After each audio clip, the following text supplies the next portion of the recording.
बहुत अरसा पहले की बात है जब दुनिया में जादू, बहादुरी और शैतानी कुव्वतों की जंगें हुआ करती थी।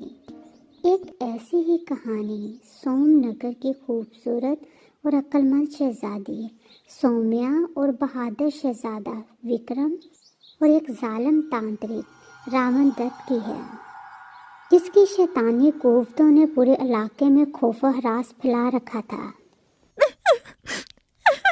सोमनगर पर बादशाह करमासीन की हुकूमत थी, जो अपनी राया से बेहद मोहब्बत करता था।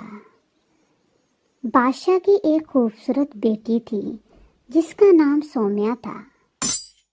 सौम्या ना सिर्फ हसीन थी बल्कि ज़हीन और निडर भी थी। वो जंगी फ़नून की माहिर थी और घुड़सवारी का बेहद शौक रखती थी। एक दिन राज दरबार में कुछ औरतें चीखती और रोती हुई आईं। एक औरत चीख रही थी, बादशाह सलामत, हमें बचा लीजिए। तांत्रिक रावण दत्त हमारी बस्तियों को तबाह कर रहा है और हमारे लोगों को गुलाम बना रहा है। बादशाह हैरान हो गया। वो जानता था कि रावण दत्त एक खतरनाक जादूगर है जो काले जादू की मदद से लोगों पर हुक्मरानी करना चाहता था। वो एक ज़माने में इंसान था, मगर काले जादू में महारत हासिल करते करते वो एक शैतान में बदल चुका था। बादशाह ने फौरन वजीर को इस मसले का हल तलाश करने का हुक्म दिया। कुछ दिन बाद जब बादशाह और शहजादी बाजार का दौरा कर रहे थे, तो वहाँ तांत्रिक की नज़र शहजादी पर पड़ी। वो शहजादी की खूबसूरती देखकर पागल हो गया और उसने ये भी सुन रखा था कि जो भी शहजादी से शादी करेगा वो अमर हो जाएगा। अगले दिन वो अपने खौफनाक किले से निकला और सीधा बादशाह के महल पहुंचा। वो लंबा, खौफनाक और स्याह लिबास में था और इसकी आंखें खून की तरह सुर्ख थीं। करमासीन, वो दौड़ा, अपनी बेटी को मेरे हवाले कर दो, वरना मैं तुम्हारी पूरी रियासत को राख बना दूंगा। ये सुनते ही शहजादी एक लम्हे को भी ना घबराई। वो आगे बढ़ी और नहायत मजबूत आवाज में बोली, तुम्हें लगता है मैं तुम्हारे साथ जाऊंगी? मैं कभी भी किसी जालिम के साथ शादी नहीं करूंगी। ये सुनकर तांत्रिक ने जोर से कहका लगाया।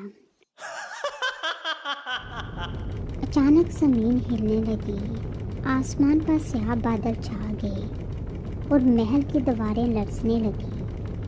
अगर तुमने मेरी बात ना मानी तो उसका अंजाम बहुत बुरा होगा। तांत्रिक बोला और एक धमाके के साथ गायब हो गया। इसी रात जब सब लोग गहरी नींद में थे, तांत्रिक ने अपने जादुई परों वाले देवों को महल पर हमला करने भेजा। उन्होंने महल में हर तरफ धुआं फैला दिया और पहरेदारों को बेहोश कर दिया। शहजादी सौम्या जैसे ही बेदार हुई, इसने देखा कि कमरे में स्याह धुआं भरा हुआ है। अचानक तांत्रिक नमूदार हुआ और बोला, अब तुम मेरे कब्जे में हो शहजादी। इससे पहले कि शहजादी कोई रद्द-ए-अमल ज़ाहिर करती, तांत्रिक ने एक जादुई मंत्र पढ़ा और शहजादी ज़मीन से ऊपर उठने लगी। फिर एक जोरदार रोशनी चमकी और शहजादी गायब हो गई। जब सोमनगर में यह खबर फैली कि शहजादी को अगवा कर लिया गया है, तो हर तरफ शोक का आलम था। यह खबर पड़ोसी रियासत शमशेरगढ़ के बहादुर शहजादा विक्रम तक भी पहुंची। वो एक निडर, ताकतवर और इंसाफ पसंद शहजादा था जो हमेशा मजलूमों की मदद करता था। शहजादा फौरन सोमनगर पहुंचा और बादशाह से बोला, बादशाह सलामत, मैं वादा करता हूँ मैं शहजादी को उस जालिम तांत्रिक की कैद से आज़ाद करवाऊंगा और उस जालिम तांत्रिक का खात्मा करूंगा और इस रियासत को उस जालिम तांत्रिक से निजात दिलाऊंगा। बादशाह ने इसकी बहादुरी की तारीफ की और कहा, तांत्रिक को शिकस्त देना आसान नहीं, उसका जादू बहुत ताकतवर है। मगर शहजादे ने अहद कर लिया कि वो शहजादी को हर सूरत बचाएगा। शहजादा अपने घोड़े पर सवार होकर तांत्रिक के खौफनाक किले की तरफ रवाना हुआ। रास्ते में इसे एक बुजुर्ग मिला जिसकी आंखें गहरी और पुरस्रार थीं।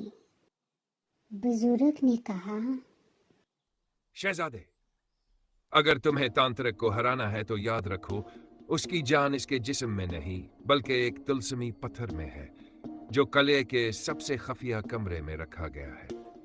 जब तक वो पत्थर सलामत है, तांत्रिक को शिकस्त देना नामुमकिन है। शहजादे ने फकीर का शुक्रिया अदा किया और अपनी मंजिल की तरफ बढ़ गया। इधर शहजादी सोमिया तांत्रिक की कैद में थी, मगर वो खौफजदा नहीं थी। वो चालाकी से तांत्रिक से पूछने लगी, अगर तुम इतने ताकतवर हो तो मुझे अपने जादू के राज क्यों नहीं बताते? तांत्रिक गुरूर में आकर बोला, मेरी ताकत इस जिस्म में नहीं बल्कि उस पत्थर में है जिसे कोई नहीं तोड़ सकता। ये सुनकर शहजादी को इसकी कमजोरी का पता चल गया। दूसरी तरफ जब शहजादा किले में पहुंचा तो तांत्रिक के मुहाफिजों ने इस पर हमला कर दिया, मगर शहजादा बहादुरी से लड़ता रहा और आगे बढ़ता गया। जब वो किले के सबसे निचले हिस्से में पहुंचा तो इसे एक तिलस्मी पत्थर मिल गया। इधर तांत्रिक गुस्से में चीखा, तुमने बहुत बड़ी गलती की यहाँ आकर, अब मैं तुम्हें नहीं छोड़ूंगा। और एक जबरदस्त जंग शुरू हो गई। मगर जैसे ही शहजादे ने अपनी तलवार से पत्थर को तोड़ा, तांत्रिक एक जोरदार चीख मारकर राख में बदल गया। शहजादी सोमिया आजाद हो गई और इसके साथ बाकी जितने भी लोग जो तांत्रिक की कैद में थे वो भी आजाद हो गए।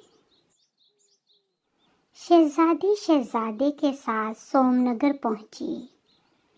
बादशाह शहजादी को देखकर बहुत खुश हुआ। बादशाह ने खुश होकर दोनों की शादी का ऐलान किया।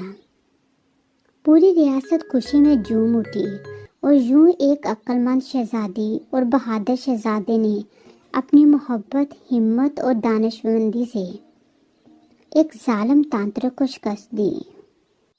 ये कहानी हमें ये सिखाती है कि अक्ल और बहादुरी मिलकर सबसे बड़े जादू को भी शिकस्त दे सकती हैं। Subscribe to my channel.